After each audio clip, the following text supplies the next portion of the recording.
हम नवयुग की नई भारती नई आरती।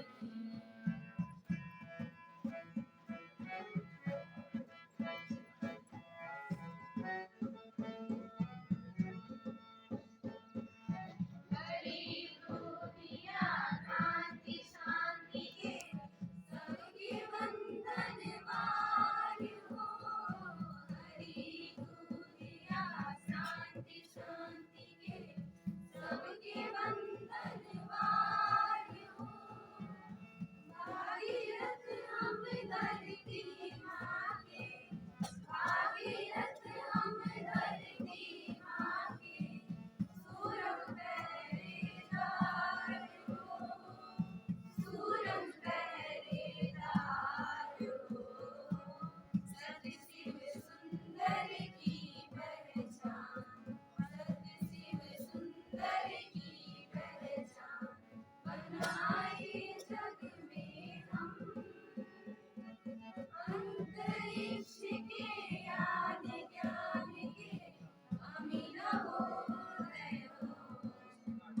हम नवयुग के नई भारती नई आरती।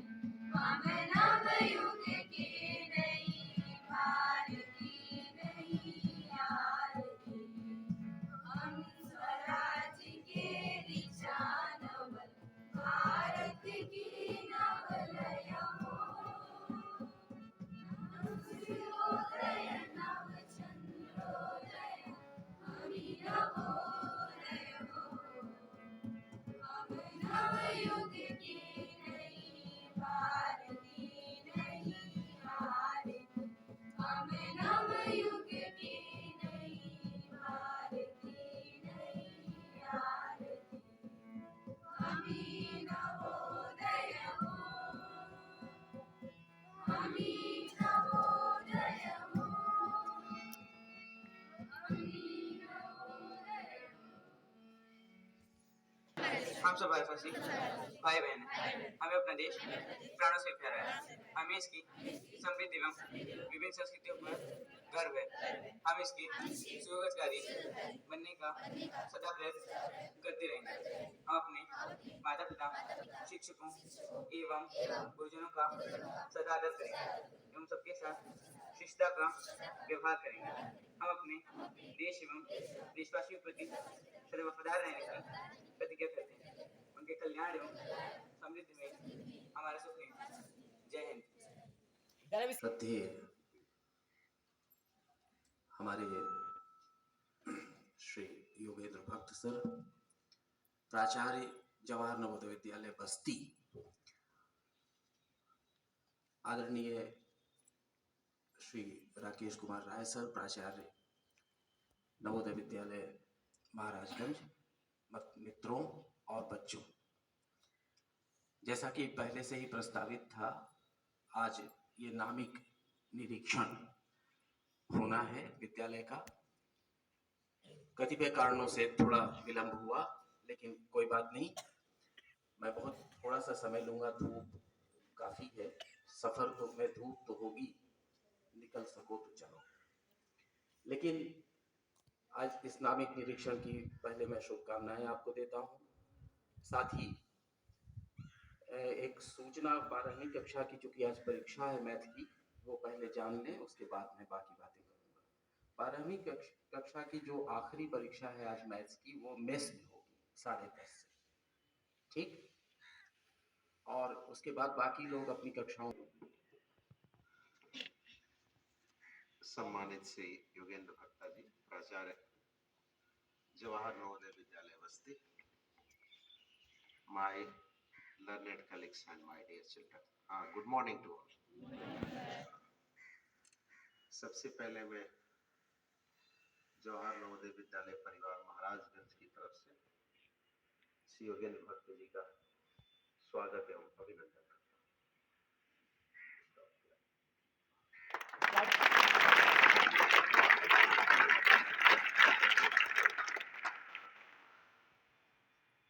क्योंकि जब ये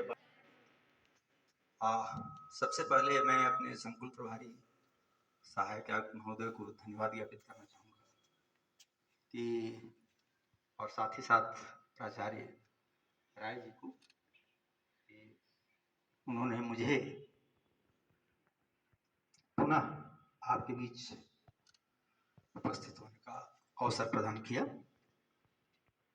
जैसा कि बताया गया कि सन 2006 से लेकर के 2014 तक करीब करीब 8 वर्ष तक मैं यहाँ इस विद्यालय में रहा हूँ और एज ए प्राचार्य मेरा यह पहला विद्यालय था और इस विद्यालय को बनाने और संवारने के लिए जितना मुझसे बन पड़ा था मैंने किया था।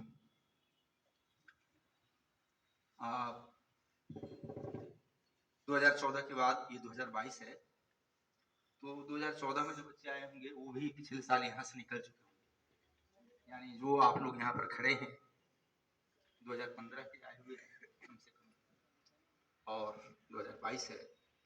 तो मैं जब यहाँ पर था उस समय का कोई स्टूडेंट इस लॉट में नहीं है, ठीक है, पूरा का पूरा नया है।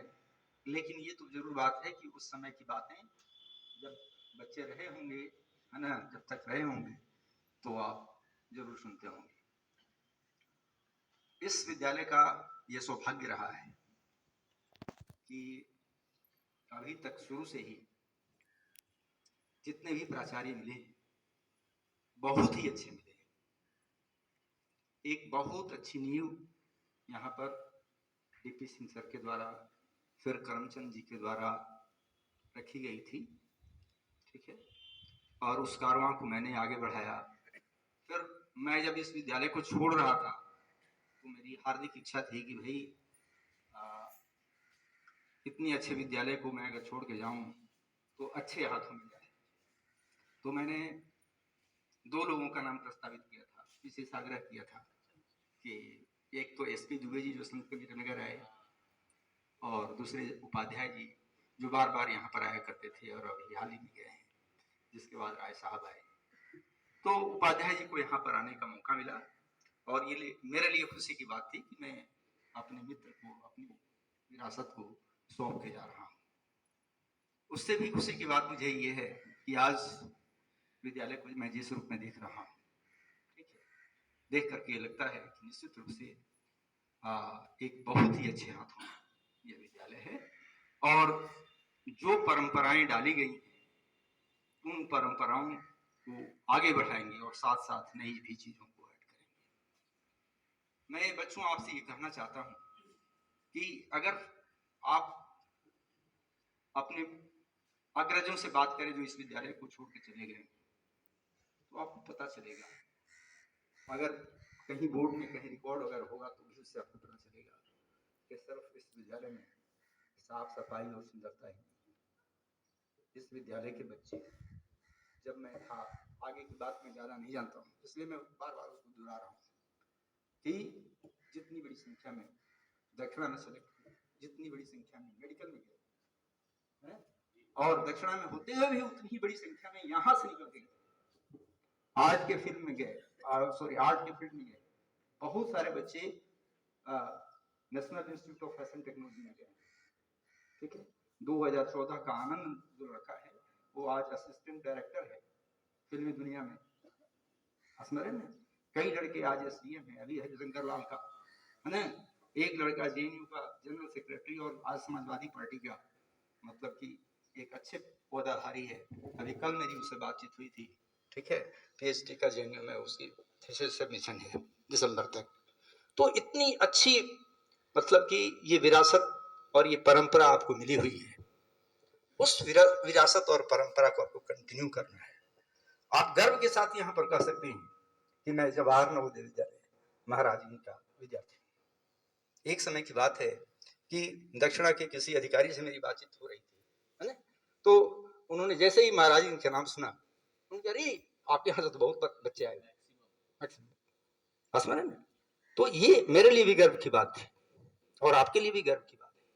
इस तरह की परंपराएं मैं बहुत जगह दूसरे विद्यालय में रहा हूँ, कानपुर देहात गया, मैंने पूछा कि बताओ 2 4 5 लड़कों का नाम जो अच्छी जगहों पर पहुंचे हुए हैं। आईआईटी में गया हूँ, मेडिकल कर रहे हूँ। किसी बच्चे को 12th क्लास के बच्चे को पता नहीं था।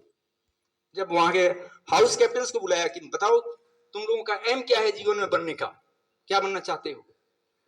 चारों सीनियर हाउस कैप्टन मेरे नीचे बैठे हुए थे सामने, और उन्होंने कहा कि सर हम एयरफोर्स में जाना चाहते हैं, और एयरफोर्स में पायलट की नौकरी नहीं, ऑफिसर ग्रेड की नौकरी नहीं, वो सिर्फ उनका लक्ष्य था कि एयरमैन बन जाए, नेवी में चले जाए, आर्मी में चले जाए, है ना, लेखपाल बन जाए, पुलिस ऑफिसर बन जाए, पुलिस में ऑफिसर ने पुलिस की नौकरी प्राप्त कर ले, यही उनका लेवल था। मैंने कहा कि 8 साल में महाराजगंज में रहा, एक लड़का मुझसे आकर के ये नहीं कहा है कि सर मैं पुलिस की नौकरी में जाना चाहता हूँ, एयरफोर्स का एयरमैन बनना चाहता हूँ। जो भी आया मुझसे, भले अलग बात है कि जीवन में संघर्ष करते वक्त वो उस ऊंचाई को नहीं छू सके, लेकिन किसी लड़के का एम इतना लो नहीं था जो मैंने दूसरी जगह देखा। तो ये आपके लिए गर्व की बात है, उस परंपरा को आगे बढ़ाने की बात है। बहुत सारी बातें 8 साल में मैंने बहुत बार इस असेंबली को संबोधित किया है। 2 1 बातें मैं फिर आपके सामने कहना चाहता हूँ, रिपीट करना चाहता हूँ। अगर आपके मन में कहीं क्लिक कर जाएंगी तो हो सकता है कि आपका ठीक है। जैसे पूरी दुनिया को हम नहीं बदल सकते हैं, पूरी दुनिया को हम नहीं बदल सकते हैं, लेकिन इस धरती का एक जगह हम सुंदर बना सकते हैं, अच्छा बना सकते हैं, जैसा चाहें वैसा बना सकते हैं, और वो जगह है जहां पर हम खड़े हैं,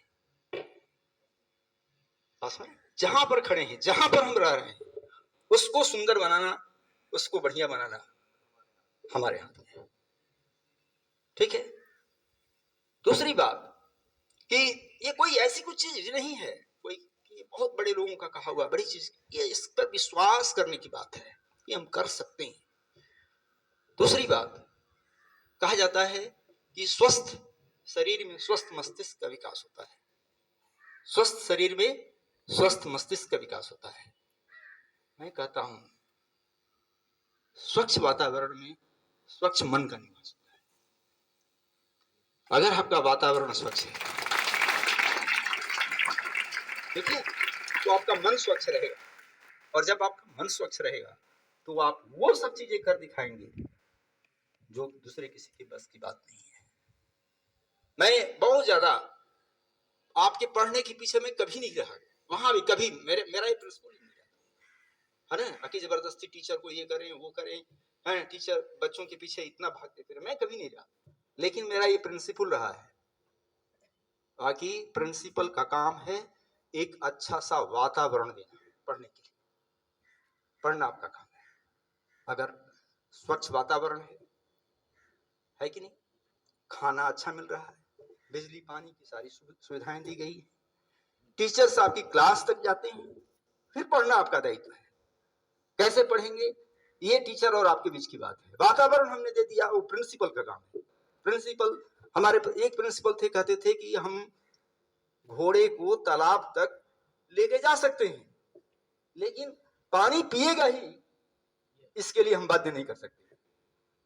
ठीक है, हम टीचर को क्लास तक पहुंचा सकते हैं, कोई प्रिंसिपल टीचर को क्लास तक पहुंचा सकता है, लेकिन टीचर से आपको कुछ ग्रहण करना है तो फिर श्रद्धावान लभते ज्ञान, आपको श्रद्धावान बनना पड़ेगा।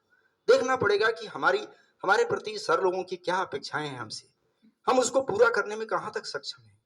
ठीक है, और उन अपेक्षाओं के अनुसार जो हमारी समिति कहती है, हमारे टीचर्स कहते हैं कि भाई इस अनुशासन में रहना। देखिए क्या है कि अगर आप किसी भी तरह से किसी भी शिक्षक के मन को दुखी करते हैं, हम ये नहीं कहते हैं कि नाजायज अगर कोई टीचर आपसे डिमांड करता है किसी भी तरह का, आप क्लास 6 में आए हुए हैं, 7 8 तक आते आते सब कुछ समझ सकते हैं कि क्या जायज डिमांड है, क्या नाजायज डिमांड है। हम नाजायज डिमांड को फुलफिल करने के लिए किसी भी टीचर के लिए मैं नहीं कहता हूँ कि कोई भी टीचर या कोई भी आदमी आपसे नाजायज डिमांड करता है तो आप उसको फुलफिल करें, लेकिन अगर जायज डिमांड करता है तो उसको फुलफिल करने के लिए आगे आना चाहिए।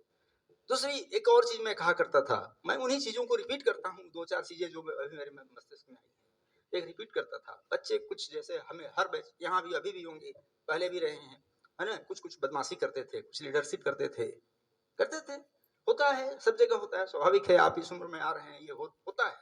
लेकिन मैं समझाता था, क्या समझाता था? भाई लीडर तुमको बनना है, उसके लिए भी शिक्षा ग्रहण करनी पड़ेगी। आज तक भारत का कोई प्रधानमंत्री अनपढ़ नहीं बना। भले अनपढ़ लोग चुन करके संसद में चले जाते हैं, एमएलए हो जाते हैं, लेकिन जब मुख्यमंत्री बनने की बारी आती है, प्रधानमंत्री बनने की बारी आती है, तो बहुत ही योग्य आदमी को चुनना पड़ता है और चुना जाता है। नरसिंह राव कई भाषाओं के विद्वान थे, आप जानते हैं, ठीक है। कोई भी प्रधानमंत्री भारत का कोई ऐरू गैरू आदमी नहीं हुआ है। तो अगर आप लीडर ही बनना चाहते हैं, राजनीति में ही जाना चाहते हैं, नेतागिरी ही चमकाना चाहते हैं, तो वैसा बनो, ठीक है। और उसके लिए अभी तुम्हें पढ़ने का समय है, अभी पढ़ने का समय है, ठीक है। नवोदय विद्यालयों की स्थापना किस लिए की गई है? इसलिए नहीं कि यहां से बच्चे निकल करके जाएं बाहर, ठीक है, और सिर्फ एक अच्छी नौकरी प्राप्त करके अपने परिवार का भरण पोषण करें। इसका उद्देश्य ये था ही नहीं, कभी नहीं रहा है।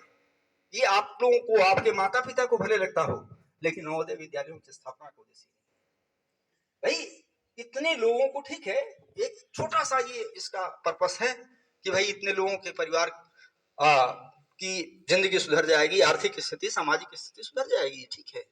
बट नवोदय विद्यालयों की स्थापना इसलिए की गई है कि हम हर डिस्ट्रिक्ट में हर साल कम से कम 80 लीडर्स पैदा करें, जो अरे अपने अपने फील्ड में आगे लीडरशिप नेतृत्व प्रदान करें, एक एग्जाम्पल हो, रोल मॉडल हो, ठीक है। आप सिर्फ ये सोच लीजिए कि आपको सिर्फ कहीं जाकर नौकरी करनी नहीं है, आप इसलिए आपको यहाँ पर लाया गया है कि आप नौकरियां पैदा करें। ये उद्देश्य लेकर के आपको चलना है, आपको नौकरियां पैदा करने वाला बनना है, न कि नौकरी करने वाला बनना है। बात समझ रहे हैं? तो इन सब चीजों को लेकर के चलिए, और जो भी बच्चे आपको यहाँ से निकल के गए हैं, उनके कांटेक्ट में रहिए, उनसे गाइडेंस लीजिए, ताकि हम कैसे जीवन में आगे बढ़ सकते हैं। बहुत अच्छी परंपरा पर यहाँ पर ज्यादा लंबा समय नहीं लूंगा। अंतिम में कई बार मैंने इस असेंबली से संबोधित करते हुए, आपकी परीक्षाएं हैं, मेरी शुभकामनाएं है, आप लोग अच्छा करें, समय का सदुपयोग करना सीखिए। मैं ये क्लास रूम के बारे में मैं कहता था कि अगर आपकी कक्षाएं खाली जाती हैं तो आप हमसे या किसी से आकर के कहिए, टीचर अवेलेबल हैं तो ठीक है, नहीं अवेलेबल हैं तो आप स्वाध्याय करिए, लेकिन किसी तरह की इंडिसिप्लिन नहीं होनी चाहिए। आप समय का सदुपयोग कीजिए। 1 महीने के लिए अगर कोई टीचर खाली छुट्टी चला जाता है तो वो सब्जेक्ट भले पिछड़ सकता है, लेकिन उतने समय में किसी दूसरे सब्जेक्ट में आप आगे बढ़िए, ताकि आपका समय बर्बाद हो। तो समय की महत्ता को भी समझिए, बात समझ रहे हैं? तो इसको समझते हुए, ठीक है, अब मैं ज्यादा नहीं बोलूंगा, अपनी वाणी को विराम देना चाहता हूँ। एक बार जो यहाँ पर कई बार मैंने कहा है, दूसरी जगह ज्यादा मौका नहीं मिला है कि कुछ कर दिखाओ ऐसा कि इतिहास गुनगुनाए, धरती हरी भरी हो, आकाश मुस्कुराए। बस, धन्यवाद। और मैं आपको विश्वास दिलाता हूं कि हमारे बच्चे निश्चित ही आपकी कही हुई बातों को अमल करेंगे और आने वाले दिनों में निश्चित ही एक अच्छा इंसान और एक सफल इंसान बनने का कार्य करेंगे।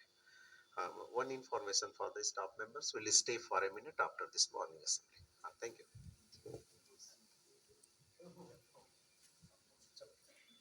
मेरे सावधान, राष्ट्रगान के लिए तैयार हो।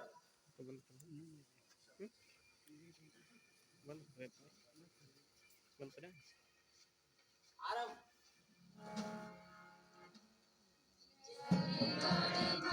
अधिनायक जय हे भारत भाग्य विधाता, पंजाब सिंध गुजरात मराठा द्राविड़ उत्कल गंगा, विंध्य हिमाचल यमुना गंगा उच्छल जलधि तरंगा, तब शुभ नामे जागे, तब शुभ आशीष मांगे, गाए तब जय गाथा, जय गण मंगलदायक जय हे भारत भाग्य विधाता, जय हे जय हे जय हे जय जय जय जय हे। भारत माता की, भारत माता की, भारत माता की।